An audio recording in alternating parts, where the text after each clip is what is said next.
بڑے خوش نصیب ہیں، اپنے آقا کا نام سنتے بھی ہیں اور فوراً درود شریف بھی پڑھتے ہیں، اور انگوٹھوں کے ناخن چوم کر اپنی آنکھوں پر لگاتے ہیں، حضرت آدم علیہ السلام اور حضرت ابوبکر صدیق کی سنت ادا کرتے ہیں۔ درود شریف حضور نبی کریم صلی اللہ علیہ وسلم فرماتے ہیں قیامت کے دن ہر مقام اور ہر جگہ میں میرے نزدیک تم میں سے وہ ہوگا جس نے تم میں سے دنیا میں مجھ پر زیادہ درود پڑھا ہوئے گا۔ جس نے مجھ پر ایک مرتبہ درود پڑھا، نبی کریم صلی اللہ تعالی علیہ وآلہ وسلم نے ارشاد فرمایا اللہ تعالیٰ اس پر 10 رحمتیں بھیجتا ہے اور اس کے نامہ اعمال میں 10 نیکیاں لکھی جاتی ہیں۔ حضرت ابو طلحہ رضی اللہ عنہ فرمایا، بیان کرتے ہیں کہ میں ایک مرتبہ حضور دی بارگاہ وچ حاضر ہویا، توجہ کرنا، آپ فرماتے ہیں میں حضور صلی اللہ تعالی علیہ وآلہ وسلم دی جدو بارگاہ وچ حاضر ہویا، سرکار دے چہرے تے بڑی خوشی سی۔ حضور نبی کریم صلی اللہ علیہ وسلم یعنی خوش معاش نہیں دیکھا، میں نے ایسا کبھی نہیں دیکھا۔ میں نے پوچھا یعنی سبب پوچھا، یا رسول اللہ تسی بڑے خوش ہو، یا رسول اللہ تواڈے چہرے تے بڑی خوشی ہے۔ تو میرے نبی کریم صلی اللہ تعالی علیہ وآلہ وسلم نے ارشاد فرمایا کہ جبریل علیہ السلام یہ پیغام دے کر گئے ہیں کہ اللہ فرماتا ہے، اللہ تعالیٰ فرماتا ہے اے محبوب کیا آپ اس بات پر راضی نہیں ہیں کہ آپ کا امتی، آپ کا غلام ایک مرتبہ درود پڑھے، میں اور میرے فرشتے 10 رحمتاں بھیجیں اور میں اس کے 10 گناہ مٹا دوں اور اس کے لیے 10 نیکیاں لکھ دوں۔ جو ایک مرتبہ سلام پڑھے میں اس پر 10 بار سلام بھیجوں۔ قربان سرکار نے فرمایا میں اس بات سے خوش ہوں۔ یار اگر کلیہ میں اصول میں یہ کہ ایک دفعہ پڑھو تو ایک نیکی ملنی چاہیے، ہاں جی ایک دفعہ پڑھو تو ایک رحمت ملنی چاہیے، لیکن قربان جائیے نبی پاک دی ذات ایک باری درود پڑھو رب کتنا کرم کر رہی ہے۔ مطلب ہے کہ اللہ نو آدھے محبوب دی جڑی امت ہے بڑی پیاری ہے، حضور دے جڑے غلام ہیں رب نو بڑے پیارے ہیں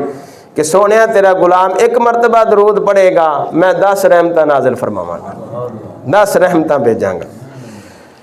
حضور نبی کریم صلی اللہ تعالی علیہ وآلہ وسلم ارشاد فرمایا کوئی شخص بخیل ہے جس کے پاس میرا ذکر ہو اور اس نے مجھ پر درود پاک نہ پڑھا، اور ایک اور روایت میں ہے کہ جو مجھ پر درود شریف پڑھنا بھول گیا وہ جنت کا راستہ بھول گیا۔ حضور صلی اللہ علیہ وسلم فرماتے ہیں تمہارے دنوں میں سے افضل دن جو جمعۃ المبارک کا دن ہے، کیونکہ اس دن حضرت آدم علیہ السلام کی تخلیق ہوئی ہے اور اسی دن میں ان کا وصال ہوا ہے اور اسی دن میں قیامت ہوگی۔ اور نبی کریم صلی اللہ علیہ وسلم فرمایا کہ لہٰذا تم اس دن مجھ پر درود پاک کی کثرت کی کرو،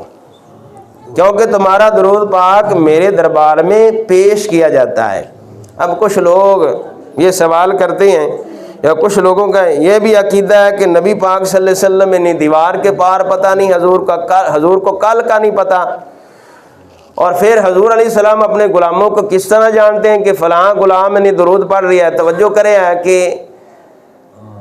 جدو درود پڑھا جاتا ہے تو فرشتہ جدو اللہ دی بارگاہ حضور علیہ السلام دی بارگاہ پیش کرتا ہے، وہ فرشتہ ان دا نام بھی دستا ہے، ان دے باپ دا بھی نام دستا ہے، ان دے دادے پردادے دا بھی نام دستا ہے، پورے خاندان دا دستا ہے کہ فلانے خاندان نے تعلق رکھنے والا ہے۔ اور یار ایک فرشتے دی سماعت ہے تے جس نبی تے درود پڑھا جا رہی ہے ان دی سماعت ہی کونی، کیسا انصاف ہے، کیسا انصاف ہے۔ اور پھر توجہ کرنا، جس وقت صحابہ نے یہ مسئلہ ساڈا حل کر دیتا، کل والا تے اج والا مسئلہ حل ہو گیا، صحابہ نے عرض کی تھی یا رسول اللہ صلی اللہ علیہ وسلم کیسی حضور کی دربار میں درود شریف پیش ہوگا حالانکہ انسان قبر میں جا کر پوسیدہ ہو جاتا ہے۔ توجہ کرنا، صحابہ نے مسئلہ حل کر دیتا کہ جڑا ذہن دے سوال گھومنا سی وہ پہلے ہی مسئلہ حل ہو گیا، تیری مرضی ہے تو مان یا نہ مان، لیکن صحابہ نے مسئلہ حل کر چھڈیا ہے۔ جدو اور پھر حدیث پاک گیا، حدیث پاک سنیں سرکار فرماتے ہیں کہ جدوں درود میری ذات تے پڑھا جاتا ہے میری روح رب واپس لٹا دینا ہے میرے جسم اقدس دے وچ آ جانا۔ ہن تسی توجہ کرنا، کائنات دے اندر کوئی ایسا مقام نہیں ایک جگہ تے اذان ختم ہوئی تے دوسری جگہ تے شروع ہو گئی ہے، کئی جگہ تے ایتھے اذان آپ پڑھ رہے ہیں، لہٰذا دوسرے مقام تے وہ ٹائم نہیں جناب، آپ ایتھے جناب پڑھ رہے ہیں فجر دی پڑھ رہے ہیں، دوسری جگہ تے ظہر دا ٹائم شروع ہو گیا ہے، ہاں جی اتنے ظہر دا ٹائم ہے، کسی جگہ تے نہیں جناب عصر دا ٹائم شروع ہو گیا ہے، ہر علاقے دے وچ الگ الگ ٹائم ہیں گے، ہر جگہ تے نہیں تسی ویکھو کہ اذان پڑھی جا رہی، کوئی ایسا ٹائم نہیں کہ جس وقت انہیں اذان پڑھی نہ جا رہی پورے روح زمین تے۔ مینوں یہ دسو جدو اذان پڑھی جاندی نبی پاک صلی اللہ علیہ وسلم تے درود پڑھا جاندہ ہے، اور اذان دے اندر یہ الفاظ یعنی جو مؤذن ہوندہ دراندہ ہے اشہد ان محمد رسول اللہ، اشہد ان محمد رسول اللہ، تے پھر جڑے حضور دی ذات درود پڑھن والے کئی انگوٹھے چومن والے کئی ویسے نہیں اپنی زبان کے اندر صلی اللہ علی محمد۔ میں نے یہ دسو کہ ہر وقت نہیں درود پڑھا جا رہی ہے، پھر 70,000 فرشتے صبح آ رہے ہیں، توجہ کرنا 70,000 فرشتے صبح آ رہے ہیں، اور شام تک انہیں کم کی کرنا نبی پاک تے درود پڑھنا ہے، اور پھر وہ 70,000 فرشتے صبح والے شام نو جا رہے ہیں تو شام والے آ رہے ہیں، وہ صبح تک انہوں نے 70,000 فرشتے نے درود پڑھنا ہے۔ میں نے دسو کوئی ہے ایسا ٹائم کہ جس ٹائم دے اندر نبی پاک تے درود نہ پڑھا گیا ہوئے؟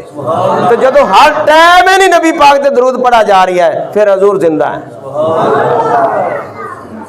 اعلیٰ حضرت اس واسطے سے بولے کہ فریاد امتی کرے جو حال زار میں ممکن نہیں کہ خیر بشر کو خبر نہ ہو، یہ ہو نہیں سکتا، ہو نہیں سکتا۔ اور سنو ان صحابہ کرام نے جدو حضور علیہ السلام دی بارگاہ جی عرض کی تھی، حالانکہ انسان یعنی قبر میں جا کر پوسیدہ ہو جاتا ہے، تو حضور صلی اللہ تعالیٰ علیہ وآلہ وسلم نے ارشاد فرمایا بے شک، توجہ کرنا حضور دے الفاظ ہیں، میری گل تیری ہوئے کسی پیر دی ہوئے کسی مولوی نہ سنو، میں نہیں کہنا بھی سنو توجہ نال، لیکن رب کعبہ دی قسم جدو گل مدینے والے دی آ جاوے، جدو گل امام الانبیاء دی آ جاوے، اور جن دی گل بھی عام گل نہیں ہے، جدو بولے تو رب فرماندا ہے وما ينطق عن الهوى ان هو الا وحی یوحى۔ اور میرے محبوب علیہ السلام دے غلاموں، میرے محبوب نے فرمایا بے شک اللہ تعالیٰ نے انبیاء کرام کے اجسام مبارک کا کھانا زمین پر حرام کر دیا ہے، یعنی انبیاء کے جسم پاک صحیح اور سلامت رہتے ہیں، لہذا تمہارا درود پاک میرے وصال کے بعد بھی میرے دربار میں اسی طرح پیش کیا جائے گا جس طرح آج ہے۔ سبحان اللہ، سبحان اللہ۔ اگر گل دی سمجھ آ گئی تو پھر بولو سبحان اللہ۔